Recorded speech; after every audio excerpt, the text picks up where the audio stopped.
뉴스의 진실과 시청자의 진심을 알아봅니다. YTN 뉴스 FM 열린 라디오 YTN. 저는 프로듀서 김양원입니다. 3월 새학기를 맞아 각급 학교에선 반장 선거가 한창일 텐데요. 반장 후보들, 저는 우리 반을 위해서 발로 뛰겠습니다. 이런 다짐 하지 않습니까? 이번 재보선에 출마한 후보들도 이런 다짐 똑같이 합니다. 그런데 어떻게, 어떤 방식으로 발로 뛸 건지 자세히 들어보셨습니까? 제대로 들을 기회가 잘 없으셨을 텐데요.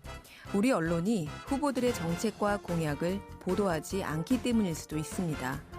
4월 7일 서울과 부산에서 치러지는 재보궐선거보도 이대로 괜찮은지 점검해보고요. 속속 이뤄지고 있는 코로나19 백신 접종, 부작용을 둘러싼 팩트체크도 준비하고 있습니다. 3월 13일 토요일 순서 바로 시작하죠.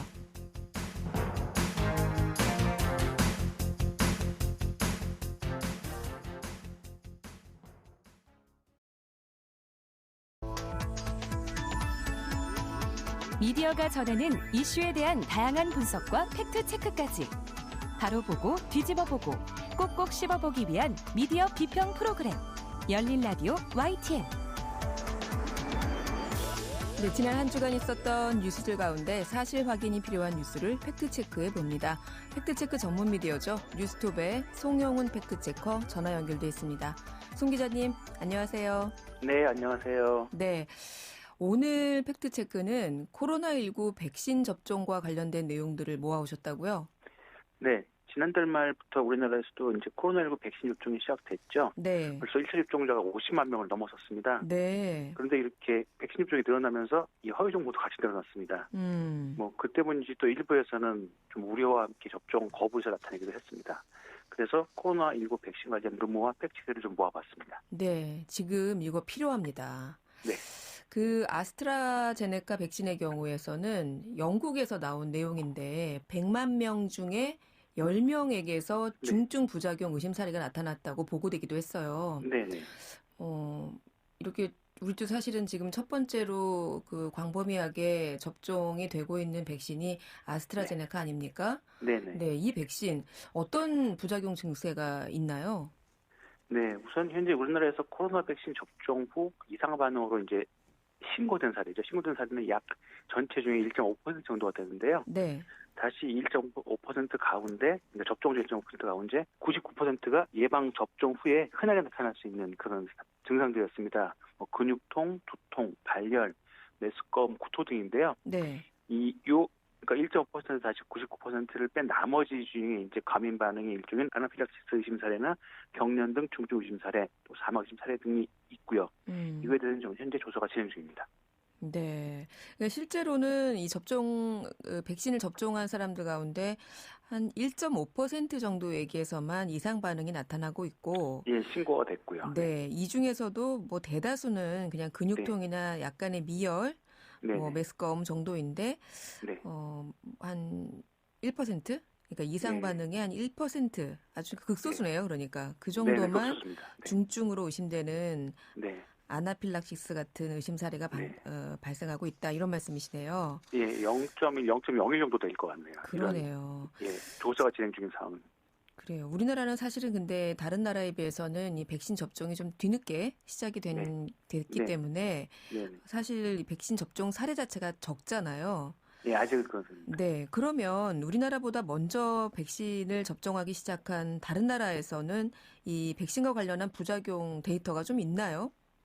네, 발표가 속속 되고 있는데요. 네. 우선 프랑스에서 먼저 발표 자료가 나왔습니다. 프랑스 국립의약품 건강제품안정청에서 지난 2월 19일 발표한 백신 자료가 있는데요. 네. 이 자료를 보면은 화이자, 모더나, 아스트라제네카 백신 모두 일부에서 부작용 사례를 보였습니다. 특히 아스트라제네카 백신의 부작용으로는 두통, 피로감, 오한, 발열, 멀미, 근육통 등이 있다고 밝혔고요. 이 가운데 93%는 이 독감 백신 나타나는 증상과 유사한 걸로 나타났습니다. 그리고 또 이 중 다시 72%는 24시간 안으로 사라졌고요. 네. 그러니까 여기서 이렇게 심각하게 보지 않고 있고요. 아스트라제네카 대변인도 이 지금까지 보고된 반응은 임상시험 단계에서 예상한 것과 같다. 아직까지 심각한 부작용은 확인되지 않았다는 입장을 내놓았습니다. 예, 또 다른 자료도 있는데 WHO죠. 세계보건기구에서요. 그 세계보건기구의 GACVS 백신 안전에 관한 글로벌 자문위원회가 있습니다. 네. 이 자문위원회에서 이 보통 안전한 백신 사용에 관해서 독립적이고 권위 있는, 그러니까 이제 어디에 얽매이지 않는다는 얘기죠. 그리고 권위 있는 지침을 WHO에 제공하는 이 전문가 그룹인데요. 여기 코로나19 소위원회에서 지난 8일 여러 국가에서 보고된 코로나19 백신 접종 데이터를 검토한 결과 일반적으로 예방접종 후 나타나는 면역 반응으로 예상된다. 이미 예상된 백신의 부작용과 일치하기 때문에 모두 잘 견디고 있다. 이런 입장을 내놓았습니다. 네. 그러면 우리 송 기자님이 취재하신 내용을 종합하면 네. 백신 접종이 먼저 이루어진 프랑스나 아니면 네. 세계보건기구 WHO 네. 여기에 백신 관련 부작용 사례를 종합해도 부작용과 관련한 우려가 크지 않다. 네. 이렇게 보고 있는 네. 거네요. 네, 그렇습니다. 네, 뭐 이런 자료들이 나타나다 보니까 우리나라의 대한의사협회에서도요, 이 대국민 공고안을 발표했는데요.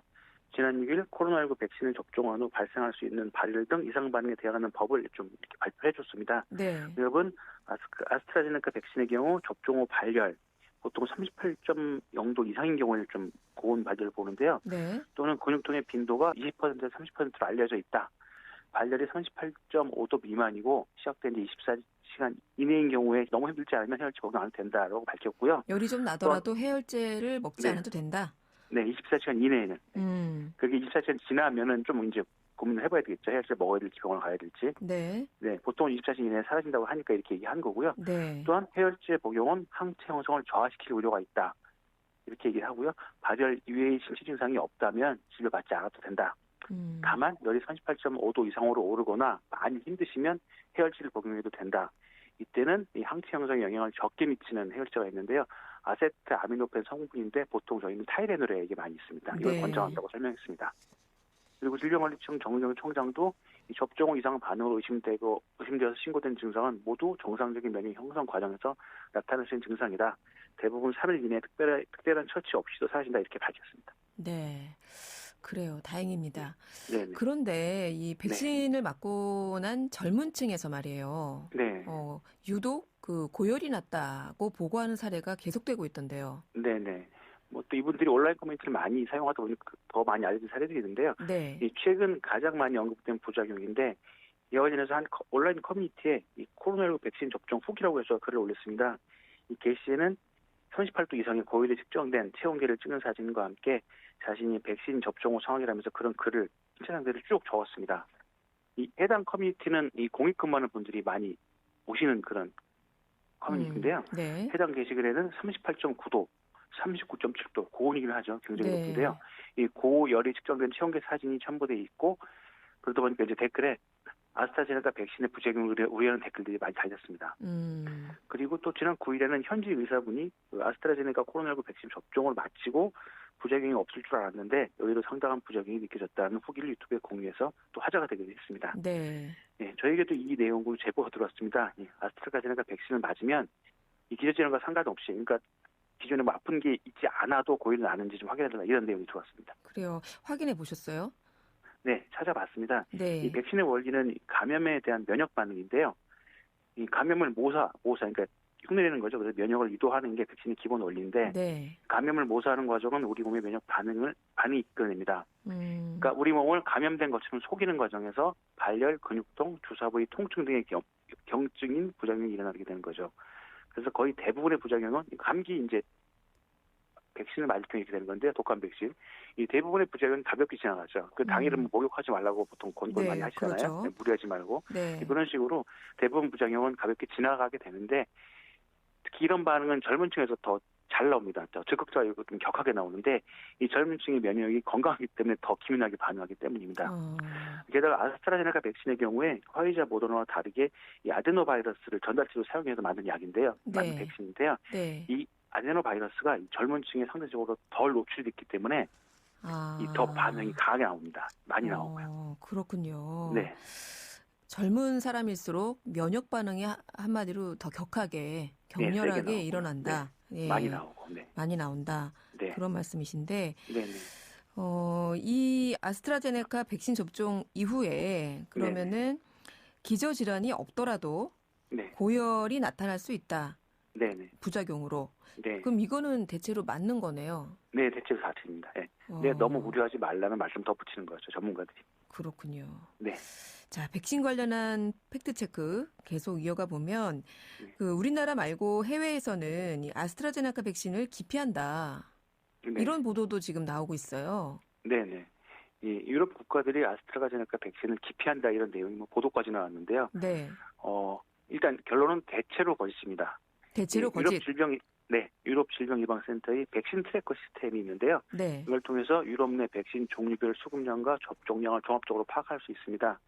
현재 아스트라제네카 백신은 유럽 27개국에 배포해서 널리 쓰이고 있고요. 처음에는 그 기본 데이터가 좀 적어서 고령층에 대한 접종을 제한했었죠. 근데 이제 데이터가 쌓이면서 계속 국가별 대상 연령대를 높이고 있습니다. 이 초기에는 우려가 있기도 했고 현재 임시 중단 상태인 것도 있기 때문에 몇 나라가 있습니다. 그래서 유럽에서 아스트라제네카 백신을 기피한다는 이런 주장은 대체로 거짓으로 판단했습니다. 네, 그렇지 않군요. 기피하는 게 아니다. 네네. 네, 그 또 한 가지 팩트 체크해 보면 백신이 사실은 지금 특히 개발도상국이나 이 후진국일수록 백신 구하기가 하늘의 별 따기라고 하잖아요. 네. 근데 이 백신이 부족하다 보니까 물을 타서 이 백신에다가 물을 타서 그럼 양이 늘어나잖아요. 네. 그렇게 해서 접종 횟수를 7번으로 늘렸다. 이런 주장도 지금 끊이질 않거든요. 어떻습니까? 네. 이게 좀 그쪽 백신에 대한 이해가 좀 부족해서 나온 거짓인데요. 네. 일단 공식 사용법이 있습니다. 화이자 백신의 경우에 한 병당 식염수 1.8ml를 섞어서 희석해야 됩니다. 원칙적으로요. 공식적으로 식염 섞어야 되고요. 그러면 총 2.25ml가 나오는데 보통 백신 1회 접종에 필요한 양이 0.3ml입니다. 네. 그러면 계산상으로는 7.5회까지 가능하죠. 그러네요. 근데 한국에서 최근에 많이 얘기한 K주사기가 있습니다. K주사기. 최소 잔여형 주사기인데 이걸 사용하면은 주사기 거의 남지 않아서 7회 접종이 보통 가능합니다. 예, 그러면서 이제 K주사기로 7명을 접종하는 게 세계 최초다라는 또 이렇게 이걸 자랑하시는 주장도 있었는데요. 네. 이것도 사실이 아닙니다. 이게 한국만 그런 게 아니고 미국은 경우에 따라서 이제 최대 7명까지 접종을 하도록 아예 미국 식품의약품에서 권고를 했고요. 네. 이 캐나다에서는 실제로 이 가능한 백신 하나 가지고 많은 분이 맞게 접종을 하도록 했는데 그러다 보니까 6회는 100% 다 6회를 맞을 수 있고 나머지 시도한 횟수의 50% 절반 정도는 7회까지 접종한 사례가 있습니다. 그렇군요. 네. 그럼 화이자 백신의 경우에는 원래 이 식염수를 섞어서 네네. 투여하는 게 맞는 거고, 네네. K 주사기만 7번 투여할 수 있는 게 아니라 다른 나라에서도 워낙에 7명에게 접종하도록 그렇게 권고하고 있군요. 네네. 그렇습니다. 자, 다음은 이 미국 정부의 통계인데요. 코로나19 백신 부작용으로 사망한 인원이 1,000명이다. 이게 인터넷 언론이 보도했어요. 네, 이건 어떻습니까? 언론이 보도했습니다. 네. 이 내용도 거짓인데요. 네. 이 언론에서 근거라고 제시한 게 미 질병예방통제센터 CDC의 백신 부작용 신고 시스템입니다.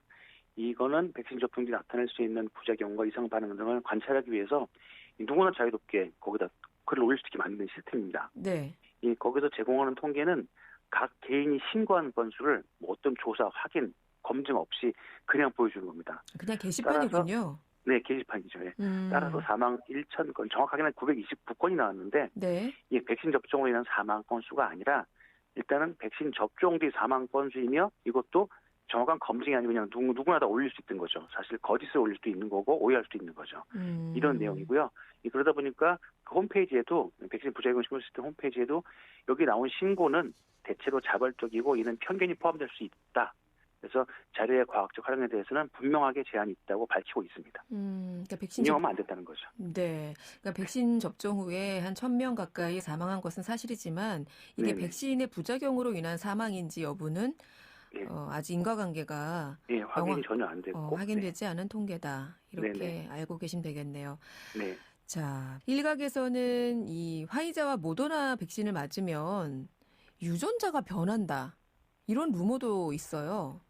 네, 이게 과학계에서는 좀 황당한 괴담으로 취급하는데요. 네. 거짓입니다. 이 미국 제약사 화이자와 독일 바이오엔테크가 공동 개발한 코로나19 백신, 또 미국 제약사 모더나 백신들은 모두 mRNA 방식의 백신인데요. 이게 주입된 mRNA 백신의 유전 물질은 분해가 되니까 인체의 DNA가 상호작용하지 않습니다. 이 백신은 사람 DNA가 들어있는 핵 안으로 들어가지 않고요. 단백질을 생성한 후 우리 세포가 백신의 RNA를 제거시키기 때문에 이 백신의 RNA가 사람의 유전 정보를 바꿀 수는 없습니다. 그렇군요. 그러니까 신체 기전이 이렇게 될 수 없다는 거죠. 그렇군요. 네. 자, 네. 마지막으로 백신 맞으면 네네. 마스크 벗어도 된다. 네. 네, 실제로 미국에서는 네네. 마스크 벗고 다니기도 한다던데 이건 네. 어때요? 정말 그렇대요? 예, 미국의 경우는 이 마스크에 대한 거부감이 상당히 심해서 그런 것도 있는데요. 아직 안 됩니다. 이 마스크가 정확하게 필요 없다고 장담할 수 있는 이런 시점은 백신 접종으로 항체가 형성되는 등 예방 효과가 100% 발생하고 이러한 효과가 영구적으로 지속된다. 이런 게 확인될 때인데요. 일단 국내에 도입된 코로나 백신은 물론이고 전 세계에서 개발 중인 어떤 백신도 100% 효과를 보장하는 그런 백신은 없습니다. 현재 화이자 백신의 예방률은 95%, 모더나 백신의 예방률은 94.6%, 아스트라제네카 백신의 예방률은 70.4%로 알려져 있습니다. 그래요. 아무리 백신 이 접종이 중요해도 네. 100% 예방해 주는 건 아니니까요. 네네. 네, 혹시 백신 접종하신 분들 마스크 그래도 쓰셔야 됩니다. 네네. 손 잘 쓰시고요. 네, 손 잘 씻으시고요. 네네. 네, 오늘은 코로나19 백신 관련 팩트체크 해봤는데 아주 유익했습니다. 네. 네, 오늘 말씀 고맙습니다. 네, 감사합니다. 네, 지금까지 뉴스톱의 송용은 팩트체커였습니다.